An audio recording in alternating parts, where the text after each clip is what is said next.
열왕기 사용 이제 거의 다 끝나갑니다. 한 2번 정도, 2-3번 정도 하면 이제 끝나게 되겠습니다. 오늘은 이 아합에 대한 하나님께서 심판을 예언을 하시고 거기에 대해서 아합이 회개를 한 겁니다. 나봇의 포도원 사건은 전형적인 이 권력에 의한 정말 인권 침탈 사건이죠. 살인 사건이고 경제 수탈 사건입니다. 이스라엘의 왕은 아무리 왕이라도 율법의 테두리 안에 있어야 됩니다. 율법을 주야로 묵상하고 좌로나 우로나 치우치지 마라. 그 말은 이제 율법의 테두리를 어느 누구도 벗어날 수가 없다는 것이죠. 그런데 이제 힘을 가지고 있고 특히 탐욕을 가지고 있으면은 이 율법의 테두리를 이제 벗어나게 되는데 이것은 그때부터 이제 큰 사고가 터지는 겁니다. 하나님의 법을 어겼다고 하는 것은 이건 그냥 단순히 개인적인 관계의 문제가 아니고 하나님 앞에서의 죄를 짓는 것이기 때문에 이는 죄질이 굉장히 좋지가 않은 것입니다. 선량한 한 성도의 인권이 유린되고 가정이 파괴가 되고 경제적인 착취를 받게 되고 그리고 죽임을 당하고 몰살을 당하는 그런 이제 현상이 일어나게 된 것입니다. 그러니까 아무리 법을 만들어 놔도 본인이 하나님을 두려워하지 않으면 이게 얼마나 무용지물인가 하는 것을 아합을 통해서 알 수가 있어요. 그리고 그런 권력자 밑에서 한자리 하고 있어야 되잖아요. 귀족들, 장로들 이런 사람들 권력자 앞에서 한자리 해야 되니까 다 알죠. 그래도 양심을 속여야 됩니다. 근데 결국 그 사람들도 나중에 이제 공범자가 돼요. 그때 뭐 힘이 없어서 위에서 시키는 바람 했다고. 그건 그때 네 사정이고 그 아합보다 누가 더 두렵냐? 이 질문을 하게 될 텐데 거기서도 자유롭지 못하다는 것입니다. 이게 참 불행한 것이죠. 지금 하나님 없다 생각하고 아합은 온갖 탐욕을 다 부리고 있고 하나님은 지금 안 보입니다. 근데 하나님은 안 보이지 않았어요. 딱 죄가 다 드러나게 되었을 때 엘리야를 보내가지고 바로 그 죄를 심판을 합니다. 하나님 안 보시는 게 아닙니다. 참고 있는 게 보고 있습니다. 그리고 다 드러나게 되었을 때 그 죄에 대해서 반드시 언도를 합니다. 이것은 하나님의 유효한 판단인 것이죠. 이게 무섭다는 거예요. 사람들은 안 본다고 생각하면서 막 온갖 죄를 다 짓는데 아닙니다. 하나님 지금 전부 다 평가 내리고 있고 전부 다 지금 판단을 내리고 있다는 것입니다. 첫 번째는 이 공개 사례가 되었습니다. 나봇이 11절에 14절 그의 성읍 사람 곧 그의 성읍에 사는 장로와 귀족들이 이세벨의 지시 곧 그가 자기들에게 보낸 편지에 쓴 대로 하여 금식을 선포하고 나봇을 백성 가운데 높이 앉히매 땅에 불량자 2사람이 들어와 그의 앞에 앉고 백성 앞에서 나봇에게 대하여 정언을 하여 이르기를 나봇이 하나님과 왕을 저주하였다며 무리가 그를 성읍 밖으로 끌고 나가서 돌로 쳐 죽이고 이세벨에게 통보하기를 나봇이 돌에 맞아 죽었나이다 하니 그래도 아합은 하나님에 대한 두려움이 좀 있었어요. 근데 이세벨은 전혀 그게 없어요.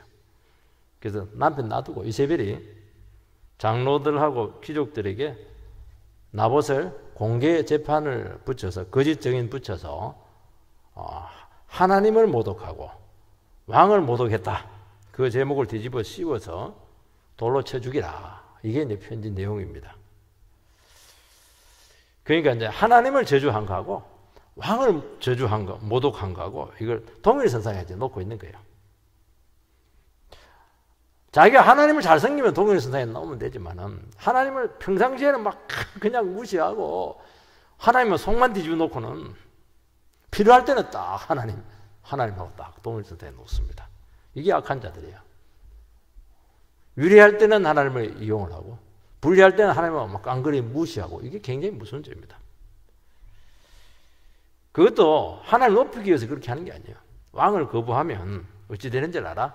그런데 전시 효과로 그렇게 시범 케이스로 그렇게 했던 것입니다.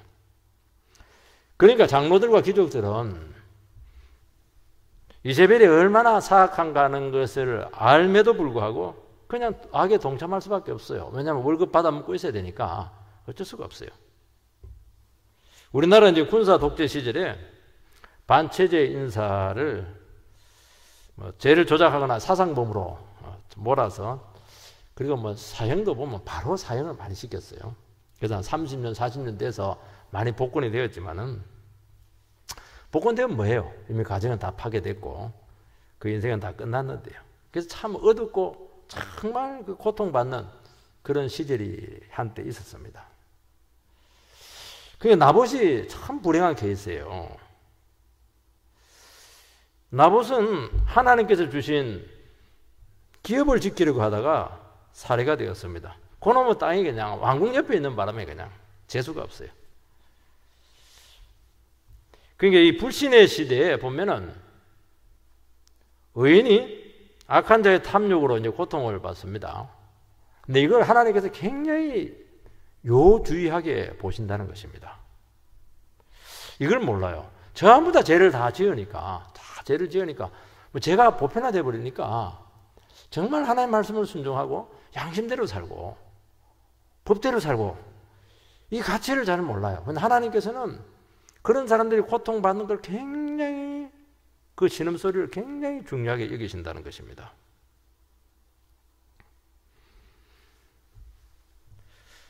그러니까 나봇은 정말 얼마나 그 기업을 소중하게 여겼습니까?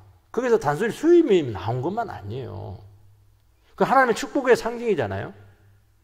하나님께서 우리 가정을 얼마나 사랑하시는가. 그 포도원을 통해서 은혜를 많이 체험했거든요. 그 대대로 얼마나 아름다운 스토리가 많아요. 얼마나 아름다운 간증이 많아요. 이 기업을 통해서 하나님께서 참 하나님께서 막 우리 자식들 교육 다 시키고 신앙 잘 좋게 하고 때마다 시마다 비를 내리시고 참 하나님 너무너무 많은 아름다운 그런 소재들이 많은데 그게 막 완전히 무시되었습니다. 어떻게 그렇게 짓밟을 수가 있어요? 이 사회가 건전하려고 하면은 바로 이 부분을 굉장히 중요하게 여기는 약한 자들, 각자 사람들은 다 행복을 추구할 수 있는 권리가 있거든요. 또 자기에게 주어진 아주 소중한 삶이 있거든요. 그것을 간직하고 잘 살아가도록 지켜줘야 돼요. 이것이 안 되면은 굉장히 사회 위험수위가 높아지는 것입니다. 오늘날 이 권력형 비리가 너무 많은 사람들에게 지금 고통을 주고 있어요. 청년들에게만 너무 자제를 주고 있고 서민들에게 너무 고통을 주고 있고 중소자영업자들에게 너무 어려움을 주고 있습니다. 요즘 뭐 넷플릭스에 보면 오징어 게임 이래가지고 막 우리 어릴 때는 늘 뭐 오징어 잡이 하던 거 막 담아치기 하던 거 막 그다음에 막 뽑기하고 막 뭡니까 그거 무궁화꽃이 피었습니다. 근데 저도 뭐 대충 봤어요. 너무 말이 많아가지고 뭔가 싶어서 봤더니만 66개국에서 이제 1위를 차지할 정도로 완전히 뭐 한 달도 안 됐는데 막 그냥 지금 뭐 완전히 지금 신드롬이 일어나고 있습니다. 원래 이 각본은 2007년인가 8년인가 그때 구상이 되었는데 그때는 이게 사회하고 이 구성이 안 맞았다고 그래요. 그래서 안 했대요. 근데 막 2021년도 아닙니까? 이거 딱 맞아떨어진 거예요, 이게. 그 사회상을 그대로 보여주고 있습니다. 제가 딱 대충 봤더니만 그야말로 막장 인생들이 거기서 등장합니다. 현실에 가서 죽어나. 그 게임은 뭡니까? 데스 게임이에요. 죽는 게임이에요, 쉽게 말해서. 그 게임에서 그냥 죽는 거나 똑같아요. 한 사람에게 이제 456억, 1인당 1억씩 이렇게 이제 걸고 죽어나가면 한 사람 딱 살아남는데 그 사람에게 이제 456억을 주는 겁니다. 얼마나 비참해요. 출구는 없고 정말 지옥 같은 세상을 거기서 보여주었는데 밖에 나가니까 똑같아요. 또 다시 들어와요. 이게 빚어 늘고 강자에 의해서 무조건 다 가면서 처절하게 살아가는 그 인생들의 모습인데 이게 막 우리나라 사람들에게 막 굉장히 공감을 일으키고 세상 사람들에게 외국인들에게도 막 그렇게 막 인기가 있어요. 주인공이 보니까 뭐 신체 포기각서를 막 써요. 전부 다 한탕주의예요. 왜냐하면 어차피 월급 받아가고 안 돼요. 무조건 막 한탕 해야 돼. 뭐 빠찡꼴을 하든지 뭐 뭘 하든지 이렇게 해야 돼. 이리 죽든 저리 죽든 비참하기 때문에 목숨을 걸고 이제 큰 판에 들어간 거죠. 한탕주의에 이제 게임에 들어갔다는 게 주제입니다. 늘 죽음의 위협 속에 있으면서도 빠져나갈 수도 없고 살아남기 위해서 막 온갖 합종연합 하지만 결국 다 죽어나가요. 이제 참 놀라운 게 뭐냐니까 거기서 게임을 지도하는 그 주최 측에서 게임은 공정하다는 거예요. 게임이 너무 공정해 내가 봐도. 그런데 너무 불공정한 거예요. 너무 약자들이 처절하게 살아가는 걸 즐기는 그 사회의 모습이죠. 다 보고 나서도 보니까 그러면 저기에 출구가 있었을까? 456억을 가진 한 사람은 출구가 있을까? 아니었어요. 출구가 없는 거예요. 이 사회가 출구가 소망이 없다는 거예요. 그걸 바라보면서 야 이게 진짜 세상이구나. 세상은 비참하게 살아가도 고생해서 옛날에는 그게 있었잖아요. 꿈이 있었잖아요. 이제는 꿈이 없다는 거예요. 돈을 벌어도 꿈이 없고 돈이 없어도 더 없고 그렇다는 것이죠. 이걸 이제 너무 잘 보여주고 있는 것이죠. 그거 보면서 야, 이 시대에 정말 우리 교회가 복음을 얼마나 제대로 선포해야 될 것인가 하는 것을 깨닫게 되었습니다. 보면 장로와 기인들이 이제 여기 보면 공범자가 됩니다. 왜냐하면 악한 권력은요 무지막지합니다. 선한 권력은 괜찮거든요. 악한 권력은 인정사정 없어요. 아무도 잘못이라고 말하지 않습니다. 지시가 내려오면 뭐 잘잘못 따지면 안 돼요. 맹종입니다. 맹종. 생각하고 기도하면 얼마든지 악을 알 텐데 알면 더 골치 아프니까 스스로 바보가 되기로 작정을 한 것입니다. 그러지 않으면 못 사는 거예요. 이게. 아베 시대는 절대로 못 살아요. 이게 뭐냐니까 하나님 말씀이 죽고 우상이 판치고 있는 하나님 나라의 타락된 전형적인 모습이라는 것을 말씀하고 있는 것입니다. 나중에 나는 몰랐습니다. 모르기로 작정했죠. 안 통합니다. 하나님은 그래도 물어요. 예수 믿는 사람들은 묻는 게 아니고 일반 사람도 마찬가지예요. 너 양심 없냐? 너는 나름대로 도덕 기준 없냐? 예수 믿는 너희들은 하나님 말씀 안 들었냐? 왜 그걸 쓰지 않느냐는 거예요. 그에 대해서 책임을 져야 된다는 것입니다. 눈치 보고 시류 편성해도 책임을 면할 수가 없어요. 결국에는 이 모든 것은 하나로 귀결되는 겁니다. 하나님을 두려워하지 않았기 때문이에요. 나봇은 하나님을 두려워해서 순교를 합니다. 그 성경에 기록되어 있잖아요. 순교자로. 하나님 나라 영원히 아름다운 존귀한 자로 기록되어 있지 않습니까? 악한 자가 다스리고 악한 장권이 들어서면은 이게 문제예요.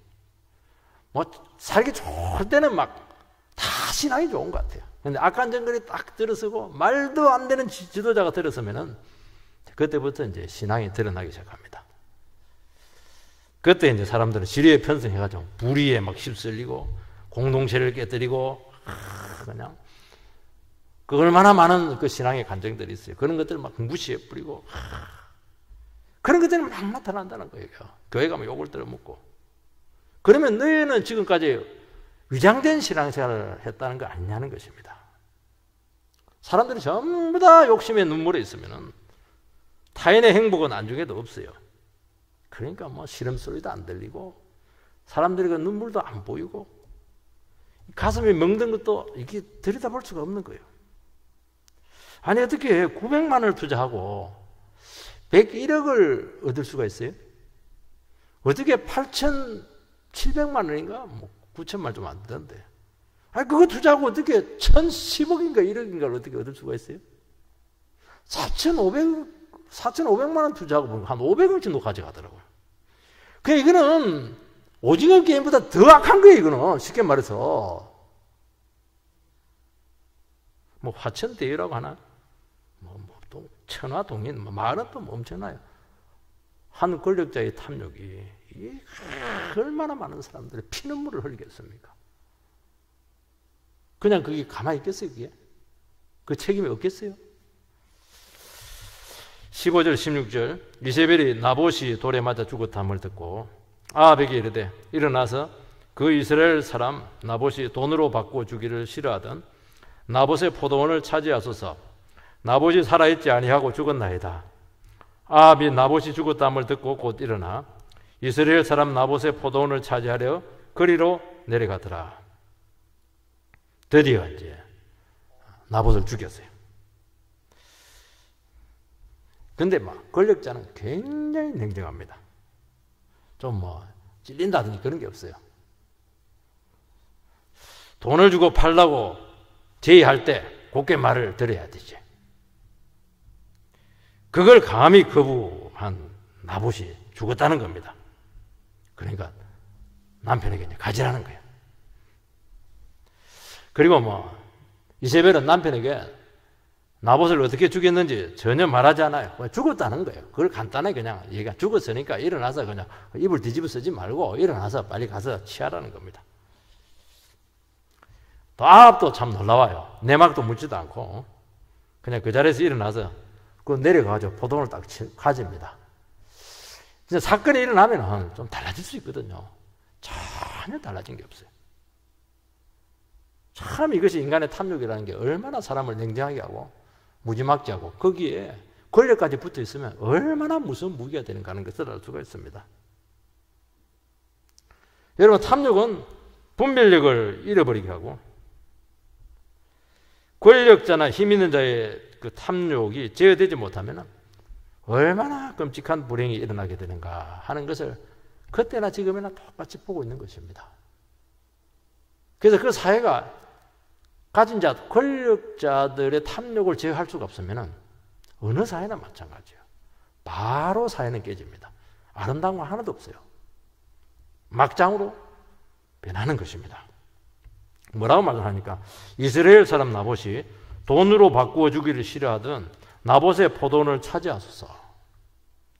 이세벨은 나봇에게 정당한 값을 지불하려고 했고 그 이상도 지불하려고 했는데 팔지 않았다는 것입니다.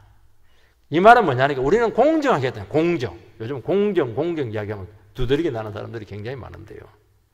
공정 가정은 어떻고 공정은 어떻고 이렇게 하는데 공정했다는 거예요. 이 말은.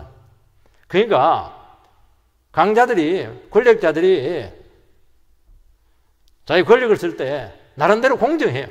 자기가 공정한 거예요. 이게 강자에 위치했지만은 겸손하게 최선의 노력을 기울였다는 겁니다. 근데 감히 나봇이 죽을 짓을 한 겁니다. 이게 이제 뭐냐면 강자들의 논리인데 힘 있으면 되는 것이고 돈 있으면 된다는 것이 강자들의 논리거든요. 왕은 이 정도까지 노력을 하고 그렇게 배려했는데 감히 거부했다. 이게 뭐냐니까 괘씸죄입니다. 괘씸죄가 많은 곳은 절대로 좋지 않아요. 이놈이란 말 집안의 끝이잖아요. 오늘 그 집안에 못 살아요. 이 괘씸죄예요. 세상에 괘씸죄가 어디 있어요. 괘씸죄가. 이 강자의 위치에서는 최선일 수가 없어요. 왜냐하면 약자라고 하는 아주 많은 상대가 있기 때문입니다. 왜 동일선상에 놓을 수가 없는 거예요, 이거는. 왜냐하면 취약하기 때문이죠. 그 말은 뭐냐니까 하나님께서 강자의 위치를 주고 권력을 주고 뭔가를 줬다고 하는 것은 그것을 가지고 양자의 위치에서 다시 한번 생각하고 배려하는 자리까지 가라는 것입니다. 왜냐하면 그 권력과 그 모든 부와 가진 것은 너 것이 아니라는 거예요. 그래서 기독교에서는 청지교식이 굉장히 중요합니다. 하나님께 주신 것이거든요. 빌려준 거예요. 그거는 뭐냐니까 너를 위해서 쓰지 말라는 겁니다.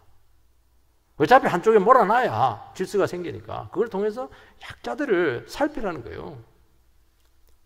그래서 우리가 주일날도 봤지만은 강자들에게 섬기는 자의 자리에 있으라고 주님께서는 늘 말씀하고 있는 것입니다. 왜 섬기는 자의 자리에 있어야 되느냐 하면은 막 괘씸죄 이래버리면 안 보여요. 약자들의 고통이 전혀 안 보여. 괘씸한 것만 다 보여요. 그런데 섬기는 자리로 탁 내려가면은 좀 눈에 들어오기 시작해요. 저 말도 안 되는 그 괴성이 저게 다 이유가 있구나. 이제 과부가 막 맨날 매주 찾아와서 울부짖고 돈도 없는 게 사정을 죽일 이유가 있었구나. 그 생각이 드는 거예요, 이게. 그래서 강자가 희생하고 손해보는 것처럼 그 처지까지 느껴지는 것이 정상이에요. 우린 똑같다고 생각해. 똑같으면 약자는 죽어나는 거예요. 그건 공정한 게 아니에요. 그건. 불공정해요. 불공정한 거예요. 법대로 하는 게 이게 공정한 게 아닙니다, 여러분들은. 법대로 하면 안 되죠. 선대를 해야죠. 이게 공정한 거죠. 선대를 해야. 도와줘야죠. 이게 공정한 것이죠. 있으면 있는 자로서 도와줘야 되는 것이죠. 법은 약자들이 마지노선으로 둔 거예요. 이 정도까지는 해치지 말라는 겁니다. 최소한의 권리의 보장이지 어떻게 그것이 정당하고 공정할 수가 있겠습니까? 그래서 강자가 법대로 했다고 하는 것은 정말 피도 눈물도 없고 너무나 인색했다는 것입니다. 그래서 강자의 체제는 약자에게 폭력이 될 수 있다는 것을 말씀하고 있는 것입니다. 그 얘기하고 있잖아요. 그 얘기하고 있잖아요. 당당하게 차지하라는 거예요. 우리 할 만큼 했다는 거예요. 공정하게 했다는 거예요. 여보, 가서 차지해! 이게 공정한 거잖아요. 이세벨 입장에서. 그런데 사람은 죽어났거든요. 그게 공정할 수가 없는 것이죠. 그 약자의 거부나 요구에 항의라는 식으로 대처하게 되면 반드시 사고가 됩니다. 왜냐하면 공정이라는 이름으로 합법적인 폭력을 행사하기 때문인 것이죠. 그래서 많은 합법적인 폭력이 너무 제도라는 이름으로 너무너무 많이 이루어지고 있는 거예요. 그건 정말 악한 제도입니다. 여러분, 약자를 배려하지 않으면 하나님께서 직접 나섭니다. 그래서 구약에 보면 하나님께서 고아와 과부들의 아버지가 되신다고 하는 것은 뭐냐니까, 고아와 과부들은 보호자가 없어요. 부인은 남편이 있잖아요. 근데 고아와 과부는 보호자가 없어요. 그 말은 뭐냐니까, 그들을 건드리면 내가 직접 나서겠다는 거예요, 이거는. 이 거에서도 고아와 과부들 있고 이러면요, 굉장히 조심해줘야 됩니다. 하나님 직접 나설 수가 있어요, 피눈물 흘리게 하면은. 그 맺힌 응어리와 희생자가 많아지면은 하나님께 보고 있다가 갚으십니다. 그리고 그 사람도 너도 언젠가는 약자의 위치에 가게 될 텐데 똑같이 당하게 해주겠다, 그렇게 하는 것입니다. 그 얘기하고 있잖아요. 나중에 그 나타나와요. 지금 우리나라 막 그냥 약자에 있는 사람들 지금 강자가 돼가지고 막 사용자들을 막 두지 패고 막 그냥 완전히 그냥 지금 뭐 노동자 판도 되기도 하고 이렇게 했는데, 그것도 참 생각을 해봐야 돼요. 강자에 있을 때 어떻게 했냐는 거예요. 그 약자한테 당하는 것이거든요. 약자한테 당하는 거 이게. 그 사람은 좋은 위치에 있을 때, 유리한 위치에 있을 때, 가진 자의 위치에 있을 때 그때 잘 해야 돼요. 경제 채부자처럼 이런 식으로. 그래야 하면 너도 그 위치에 한번 가게 돼서 피눈물 흘리게 된다고 말씀하고 있는 것입니다. 두 번째, 하나님의 심판이 나옵니다. 19절 말씀을 보면, 너는 그에게 말하여 이르기를 여호와의 말씀이 내가 죽이고 또 빼앗았느냐고 하셨다고, 또 그에게 이르기를 여호와의 말씀이 개들이 나봇의 피를 핥은 곳에서 개들이 내 피 곧 내 몸의 피도 핥으리라 하였다라. 하나님께서는 엘리야를 통해서 바로 심판을 내립니다. 뭐라고 심판하냐니까, 요약하면은 나봇이 당한 대로 내가 너에게 그대로 해주겠다는 겁니다. 이게 하나님의 심판입니다. 너 그 피눈물 흘리고 죽였지? 너도 똑같이 그렇게 피눈물 흘리고 그 개들이 핥은 곳에 너도 핥음을 당하게 될 것이다 하는 것입니다. 오늘 좀 참 무서운 말씀이에요. 개들이 핥는다고 하는 것은 하나님의 저주라는 겁니다. 그러니까 네가 나봇을 대해서 죄지었기 이전에 그것은 나에 대한 범죄라는 거예요. 하나님에 대한 도전이고 범죄라는 겁니다. 20절 말씀을 보면 아합이 엘리야에게 이르되 내 대적자여 내가 나를 찾았느냐 대답하되 내가 찾았노라. 내가 내 자신을 팔아 여호와 보시기에 악을 행하였으므로. 엘리야 선지자를 보자마자 아합은 내 대적자여 내가 나를 찾았느냐, 느낌이 안 좋았다는 거예요. 올 것 같다는 거예요. 옛날에도 엘리야를 보자마자 이스라엘을 괴롭히는 자요 이렇게 했는데, 이제는 더 수위가 높아졌어요. 내 대적자요. 그게 죄인들이 죄를 짓고 나서 하나님을 겁을 내는 거예요. 하나님이 가만 안 있을 것 같다는 생각이 드는 거예요. 이게. 올 것이 왔구나. 그 얘기 지금 하고 있는 거예요. 그리고 대놓고 대적 원수라고 엘리야를 막 공격을 합니다. 그런데 이거는 죄인들이 늘 쓰는 서법이죠. 사실은 아합이 하나님의 대적자고 원수입니다. 내가 나를 찾았느냐? 그 얘기를 지금 엘리야가 하고 있습니다. 너가 나를 찾았어?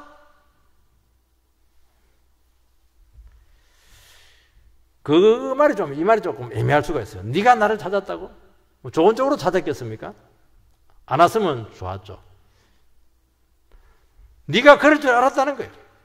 아합은 인정하든지 인정하지 않든지 하나님을 의식하지 않을 수가 없다는 겁니다. 사람들은 막 죄짓고 나서 막 하나님 없다고 하면 그렇게 하는데 없다고 한다고 해서 없어지는 게 아니거든요. 그러다가 딱 고통당하면 뭐라고 합니까? 내가 나를 찾았느냐?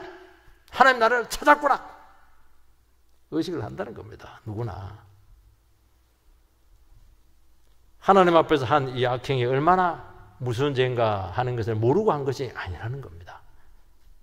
내 자신을 팔아 이렇게 되어 있는데 옛날 성경에는 스스로 팔려 우리식으로 표현하면은 욕심의 눈이 멀었다.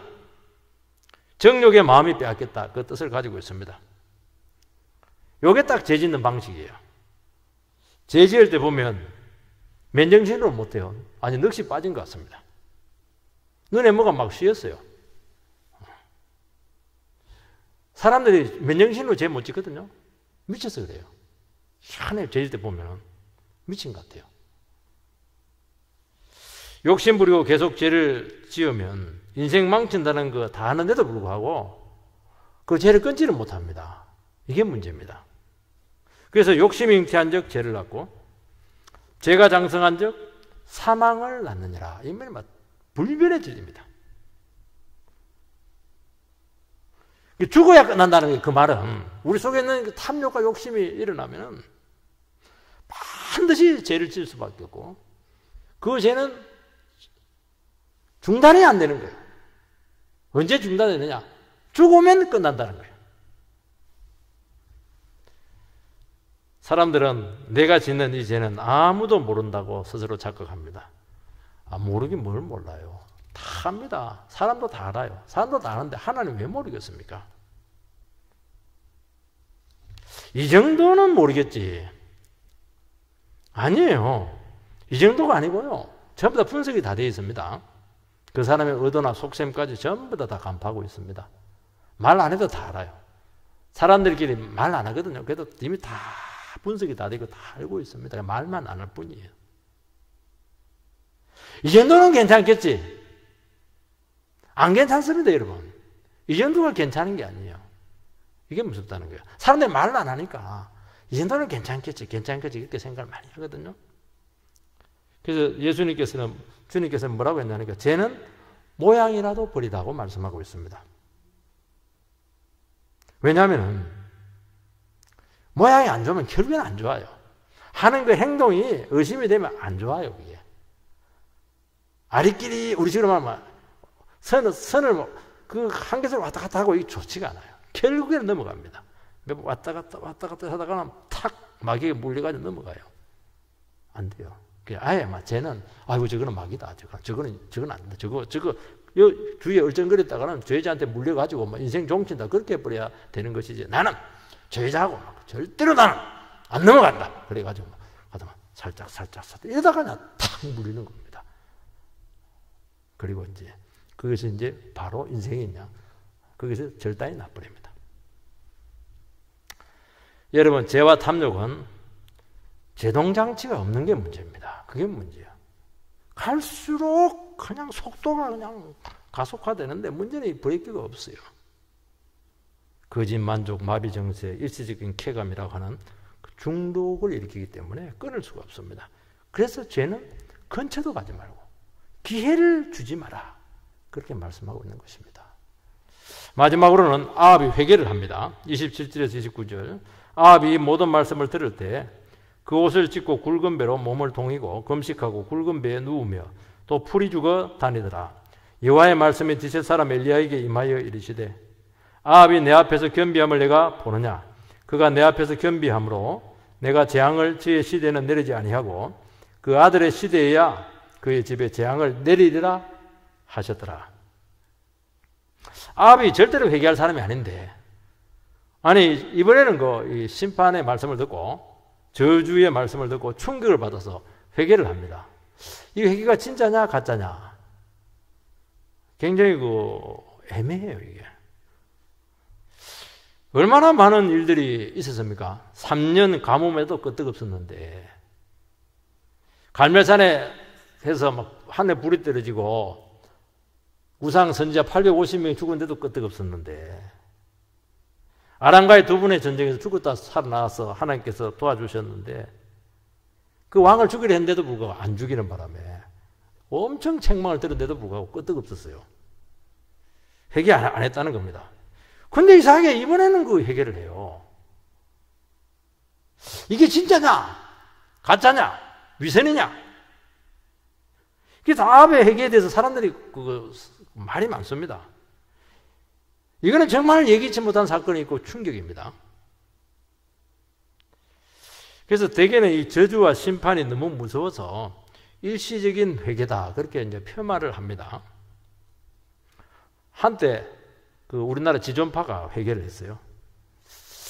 정말 악한 것들이죠. 사람을 보자기에 씌워가지고 숨을 막혀서 요목을 모여가지고 숨 막혀 죽이기도 하고, 그렇게 산채로 땅에 파묻어 버리고 이렇게 했는데, 그걸 이제 누가 회개시켰냐? 하용조 목사님이 회개를 시켰습니다. 하용조 목사님이 그러다가 진짜 회개했다고 그러더라고요. 사람들은 안 믿어요. 어떻게 지존파가, 또 이름도 또 왜 지존파라고 그래요? 지존은 하나밖에 없는데 꼭 이름도 못된 것들이 그렇게 이름을 줘요. 아합이 내 앞에서 겸비함을 내가 보느냐? 하나님은 믿었습니다. 이게 하나님 참 놀라운 속성이에요. 아합이 내 앞에서 겸비함을 네가 보느냐? 사람들이 안 믿었거든요. 하나님 앞에서 무한히 아합이 낮추었다는 겁니다. 진실한 회개입니다. 이건 성령의 역사예요. 이것은 말씀의 위력입니다. 말씀의 위력이요. 여러분, 심판의 두려움 때문에 회개하는 것도 나쁜 건 아닙니다. 어떤 분들은 지옥 갈까 싶어가지고, 심판받을까 싶어가지고 겁을 잔뜩 먹고 교회 갔다가 말씀 듣고 신자 된 사람 참 많아요. 참 좋아요. 부자와 거지 나사로 그거 인형극 보고 애들이 놀래가지고 회개하는 애들 많아요. 잠도 못 자고. 제가 알코올 정도로 손을 벌벌 떨면서 술집에서 그냥 황달이 와가지고 이러고 있다가 생각이 하나 나버렸어요. 전도사님이 죽으면 지옥 간다 그 말 듣고 바로 술 냄새 맡고 교회 가가지고 회개하고 관리 집사까지 되신 분이 있어요. 너무 신앙이 좋아졌죠. 그거 참 귀한 것 같아요. 여러분, 아합의 회개에 하나님께 속은 것입니까? 사람들은 그렇게 의심을 해요. 하나님은 회개의 기미만 보여도 기다렸다는 듯이 용서하시고 형벌을 거두거나 그리고 굉장히 감해줍니다. 회개가 그렇게 힘이 있어요. 제가 9월달에 늘 얘기하잖아요. 회개를 많이 하자고. 영성 회복은 회개를 해서 오는 겁니다. 능력 주세요 그게 아니고 회개를 해야 능력이 와요. 영성이 회복되는 겁니다. 그 죄를 자꾸 알아야 된다는 거예요. 죄를 고백 안 하고 자꾸 능력 달라 하니까 능력은 안 오는 겁니다. 주님은 한 영혼이라도 돌아오기를 바라고 있습니다. 여러분요, 부모가 되보기도 하고 또 저는 목사지 않습니까? 목회도 해보기도 이렇게 하면은 인간이 자기 잘못을 인정하고 회개하는 것이 얼마나 어려운지, 그게 얼마나 귀한지. 흉내 낸데도 그렇게 귀해요. 흉내인 것 같은데, 가짜인 것 같은데도 목소리만 조금 이렇게 겸손해져도요, 얼마나 눈물이 나는지 몰라요. 이게 늘 그만하다가 목소리 차분하게 낮추고 이러면 그것만 봐도 그렇게 은혜가 돼요. 일주일 동안 기분이 좋아요. 그게 귀한 거 이거. 진짜 백이라니까 이거요. 또 일주일 지나면 또 똑같이 돌아오고 이렇게 하는데 그건 그거고. 이게 굉장히 귀한 거 이거. 자숙을 해요. 회개하는 자세만 보여도 얼마나 기쁜지 몰라요. 이거는 인간이 한 게 아니거든. 얼마든지 뚫어가지고 싶어요. 진짜 믿고 싶어요. 진짜 믿어요. 진짜 100% 믿습니다. 저는 하나님 마음이 이해가 돼요.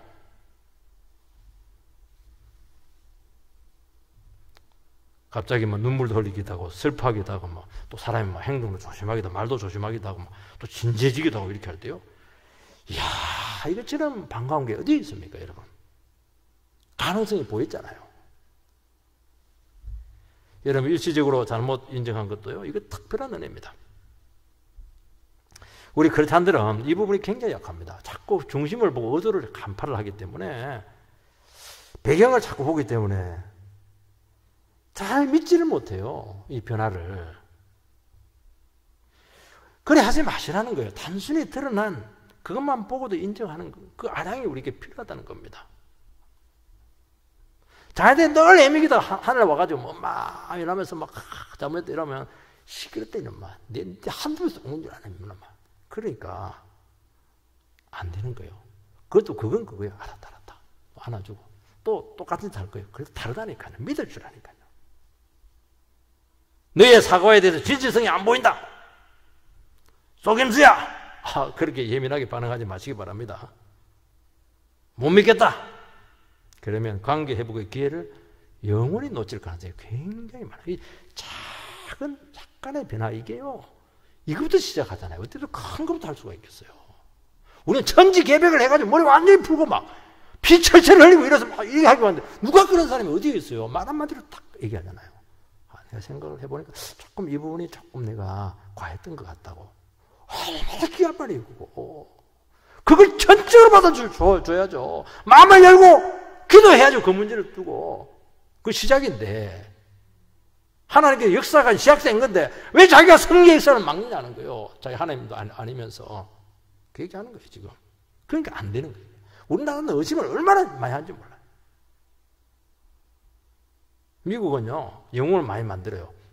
원더우먼, 슈퍼맨, 람보, 그게 정말 안 좋은 거예요. 인간을 자꾸 영웅 만들면 안 되는데요. 그래도 미국은요, 저렇게 생동감 있는 사회가 된 것은 우리나라처럼 그렇게, 우리나라 사람들은요, 자꾸 헐뜯어요. 자꾸 문제가 있다고 그러고요. 자꾸 뒤로 헤비하려고 그렇게 하고요. 그렇게 하는 거예요. 근데 미국은 안 그렇더라고요. 정말 비판거리인데요.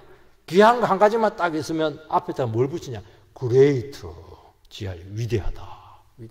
다 나쁜데 막 사랑 하나면 그 부분에서 순수한 부분이 보여. 그러면 그레이트 러브 이렇게 나가는 거예요. 그러니까 위대해지잖아요. 위대하게 보는 그 사람이 위대해지는 거예요. 상대도 위대해지는 거예요. 그게 시작인데요. 우리는 그게 안 되는 거예요. 없는 것도 만들어서 욕을 해버린다니까, 욕을.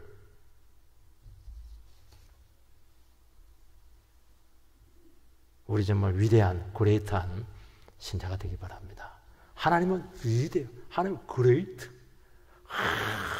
정말 너무너무 차단하잖아요. 그러니까 하나님이시죠. 너무 그거 의도하지 마세요. 귀하잖아요, 이거. 얼마나 소중해요, 우리 인생이.